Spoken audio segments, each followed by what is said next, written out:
ஆன்மீக உறவுகள் அனைவருக்கும் என் அன்பான வணக்கங்கள். நம்ம இன்னைக்கு பார்க்க போகிற பதிவு புரட்டாசி மாத வளர்பிறை பஞ்சமி. தேதி, திதி, நேரம், பூஜை அனைத்தையுமே இந்த பதிவில் நம்ம பார்க்கலாம். வராகி அம்மனை இது போன்று வழிபாடு செய்தோம் அப்படின்னா வராத பணம் கூட நிச்சயமாக வீடு தேடி வரும். அஷ்ட ஐஸ்வர்யமும் நமக்கு அளவில்லாமல் கொட்டும். கூப்பிட்ட குரலுக்கு ஓடோடி வந்து உதவி செய்யக்கூடிய தாயுள்ளம் கொண்டவங்க வராகி அம்மா. இவங்களை பார்த்தா அந்த தோல்வியே தோற்று போகும். மண்ணுக்கு சொந்தக்காரியாக இருக்கிறவங்க வராகி அம்மா. அதனால் விவசாயம் சிறப்பாக இருக்கணும், நிலம் சம்மந்தப்பட்ட பிரச்சனையெல்லாம் தீரணும் அப்படின்னு நினைக்கிறவங்க கட்டாயம் பஞ்சமி திதி அன்று வராகி அம்மாவை வழிபாடு செய்யலாம். இந்த அம்மாவை பஞ்சமி தேதி அன்னைக்கு மனமுருகி உண்மையான பக்தியோடு வழிபாடு செய்தால் போதுங்க, கேட்கும் வரங்களை எல்லாம் நமக்கு வாரி வழங்குவாங்க. வருகிற திங்கட்கிழமை அக்டோபர் 7ஆம் தேதி புரட்டாசி 21 திங்கட்கிழமை காலையில் 7:22க்கு பஞ்சமி தேதி தொடங்குது. அடுத்த நாள் 8-10 அக்டோபர் 10ஆம் தேதி செவ்வாய்க்கிழமை காலை 8-6 வரைக்கும் பஞ்சமி தேதி இருக்குது. வாழ்க்கையில் எல்லா வளங்களும் நமக்கு கிடைக்கணும், வாழ்க்கையில் படிப்படியாக முன்னேறணும், வளர்பிறை நிலவு போல் நம்முடைய முன்னேற்றம் இருக்கணும் அப்படின்னா வளர்பிறை பஞ்சமி திதியில் இந்த வழிபாட்டை செய்யலாங்க. வராகி அம்மனுக்கு பொதுவாகவே வழிபாடு செய்யக்கூடிய நேரம் பார்த்தா அது மாலை நேரம்தான். மாலை 6:30 மணிக்கு மேலே வராகி வழிபாட்டை செய்யலாம். காலையில் ஒரு முறை குளிச்சிருந்தாலும் மாலை ஒரு முறை குளிச்சுட்டு சுத்தபத்தமாக பூஜை அறையில் வராகி அம்மனோட படம் இருந்துச்சு அப்படின்னா அதை தொடச்சி சந்தன குங்குமம் போட்டு வைங்க. சிவப்பு நிற பூவை அம்மானுக்கு செலுத்துங்க. செவ்வரளி பூ இருந்ததுனாலும் நீங்கள் சாத்தலாம், அப்படி இல்லைனாலும் செம்பருத்தி பூ கிடைச்சாலும் அதை அம்மனுக்கு சாத்தலாம். அம்மனுடைய திருவுருவ படம் இல்லை, அவங்க சிலை இருந்தாலும் அவங்களுக்கு அபிஷேகம் பண்ணுங்கள், அவங்களுக்கு பிடித்த நெய்வேத்தியங்கள் வைங்க. இப்படி எதுவுமே திருவுருவ படமும் இல்லை, அவங்க சிலையும் இல்லை அப்படின்னு நினைக்கிறவங்க மஞ்சள் தூளை கொஞ்சோண்டு பன்னீர் விட்டு அதை மஞ்சள் பிள்ளையார் போல் பிடிச்சி வராகி அம்மாவை நினச்சி நீங்கள் வழிபடலாம். ஒரு வெற்றிலை மேலே அந்த மஞ்சளை நம்ம இப்போ பிடிச்சி வச்சுருக்கோம் இல்லையா, அந்த மஞ்சளை வச்சு வராகி அம்மனுக்கு ஒரு குங்குமம் போட்டு வச்சு ஒரு விளக்கை ஏற்றி அம்மாவுக்காக தனியாக வைங்க. வராகி அம்மனுக்கு மண்ணில் விளையக்கூடிய, அதாவது மண்ணுக்கு அடியில் விளையக்கூடிய சக்கரவள்ளி கிழங்கு, மரவள்ளி கிழங்கு இதெல்லாம் நெய்வேத்தியமாக வைக்கலாம். அப்படி எதுவுமே இல்லை அப்படின்னு நினைக்கிறவங்க நம்ம வீட்டில் இருக்கக்கூடிய உருளைக்கிழங்கு கட்டாயம் இருக்கும், உருளைக்கிழங்கை கூட நம்ம வைக்கலாம். அதுவும் இல்லை அப்படின்னு நினைக்கிறவங்க ஒரு டம்ளர் பானகத்தை நிவேதனமாக வைங்க. ஒரு டம்ளர் சுத்தமான தண்ணியில் கொஞ்சமாக எலுமிச்சைப்பழம் விட்டு புழிஞ்சு அதில் கொஞ்சம் சுக்கு பொடி, கொஞ்சம் நாட்டு சக்கரை இல்லை வெல்லம் அந்த மாதிரி எதாவது போட்டு ஒரு டம்ளர் பானகத்தை நிவேதனமாக வைக்கலாம்.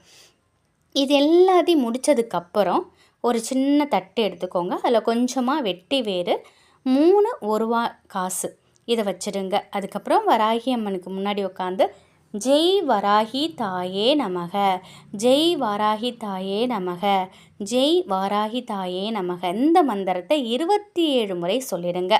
பொறுமையாக நிதானமாக அம்மனை முழு மனதோடு நினைத்து வேறு எந்த சிந்தனையும் இல்லாமல் அம்மனை மட்டுமே நினைத்து இந்த மந்திரத்தை சொல்லி முடிச்சுட்டு கற்பூர ஆரத்தி காண்பித்து உங்களோட பூஜையை நிறைவு பண்ணிக்கோங்க. கொஞ்ச நேரம் பூஜை அறையில் உட்காந்து உங்களுக்கு இருக்கக்கூடிய கஷ்டம் எதுவாக இருந்தாலும் சரி, மன கஷ்டமோ பண கஷ்டமோ வீடு சம்மந்தப்பட்ட பிரச்சனையோ நோய் நொடி சம்மந்தப்பட்ட பிரச்சனையோ இல்லை குழந்தைகள் படிப்பு சம்மந்தமான பிரச்சனையோ எந்த பிரச்சனையும் உங்களுக்கு இருக்கோ மனம் முருகி அம்மா கிட்ட சொல்லி அவங்க பாதத்தில் சரணடைங்க. நல்லபடியாக பூஜையும் வேண்டுதலும் முடித்ததுக்கப்புறம் பிரசாதத்தை நெய்வேத்தியம் பண்ணிவிட்டு அக்கம் பக்கம் இருக்கிறவங்களுக்கும் கொடுத்துட்டு நீங்களும் சாப்பிடலாம். பூஜையில் வச்ச ரூபாய் நாணயத்தை எடுத்து நீங்கள் பீரோவில் வச்சுடுங்க. 3 நாள் அப்படியே இருக்கட்டும். அதுக்கப்புறம் நீங்கள் இதுக்காக செலவுக்கு பயன்படுத்திக்கோங்க. வெட்டி வேர் வச்சுருக்கீங்க பார்த்தீங்களா, அதை ஒரு சுத்தமான தண்ணியில் போட்டு அதை அப்படியே இரவு முழுவதும் நீங்கள் வச்சுடுங்க. இப்போ திங்கட்கிழமை இரவு முழுவதுமே பஞ்சமி திதி இருக்குது. காலையில் தான் பஞ்சமி திதி முடியுது, அதாவது செவ்வாய்க்கிழமை காலையில் 8-6 வரைக்குமே பஞ்சமி திதி இருக்குது. அதனால் ஒரு டம்ளர் தண்ணி சுத்தமான தண்ணியில் வெட்டி வேரை போட்டு இரவு முழுவதும் அம்மா பக்கத்துலேயே வச்சுடுங்க.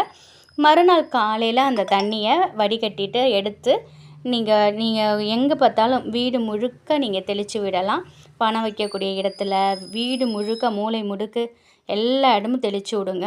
கொஞ்சோண்டு தண்ணியை நீங்கள் குடிக்கிற தண்ணியில் போட்டு அந்த தண்ணியை நீங்கள் குடிச்சிக்கிட்டு வரலாம். மீதி தண்ணி இருக்கிறத கொண்டு போயிட்டு உங்கள் வீட்டில் விவசாயம் நிலங்கள் இருந்துச்சு, நீங்கள் விவசாயம் பண்ணுறீங்க அப்படின்னா அந்த தண்ணியை கொண்டு போய் விவசாய நிலத்தில் தெளிக்கலாம். இல்லை நீங்கள் வீடு கட்ட வாங்கி வச்சுருப்பீங்க இல்லையா நிலம், அதில் நீங்கள் தெளிக்கலாம். நில சம்பந்தப்பட்ட பிரச்சனைகள் அனைத்துமே தீரும். இது போல் செய்யும் பொழுது கட்டாயம் விவசாய நிலத்தில் விவசாயம் செழிக்கும். நிலம் சம்பந்தப்பட்ட எந்த ஒரு பிரச்சனையும் வராது.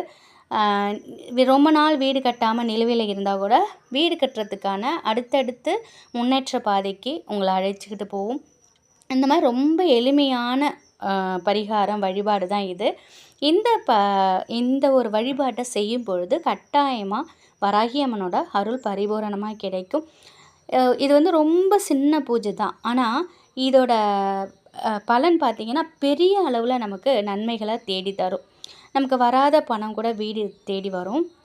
சகல விதமான அனைத்து விதமான அஷ்ட ஐஸ்வர்யமும் நம் வீடு தேடி வரும். வராகி அம்மனோட அருளை பெற்றுத்தரக்கூடிய ரொம்பவே எளிமையான ஒரு வழிபாடு தான் இந்த வழிபாடு. கட்டாயம் இந்த வழிபாட்டை நீங்கள் செய்து பாருங்கள்.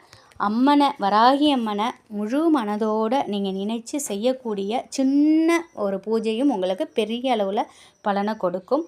மறக்காமல் இதை செய்யுங்க.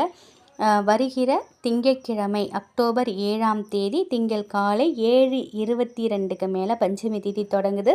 செவ்வாய்க்கிழமை காலை 8:06 வரைக்கும் பஞ்சமி திதி இருக்குது. புரட்டாசி மாதத்தில் வரக்கூடிய திங்கட்கிழமையில் வரக்கூடிய இந்த ஒரு பஞ்சமி திதியை மனசார முழு நம்பிக்கையோடு செய்து பாருங்கள். மிகப்பெரிய அளவில் நல்ல மாற்றங்கள் முன்னேற்றங்கள் உங்கள் வீடு தேடி வரும்.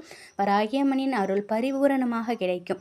வராகி அம்மனின் அருளில் எப்பொழுதும் உங்கள் வீட்டில் செல்வ செழிப்பும் ஆரோக்கியமும் மகிழ்ச்சியும் நிலைத்திருக்கட்டும். இந்த தகவல் கட்டாயம் உங்களுக்கு பயனுள்ளதாக இருக்கும் அப்படின்னு நம்புகிறேன். நன்றி.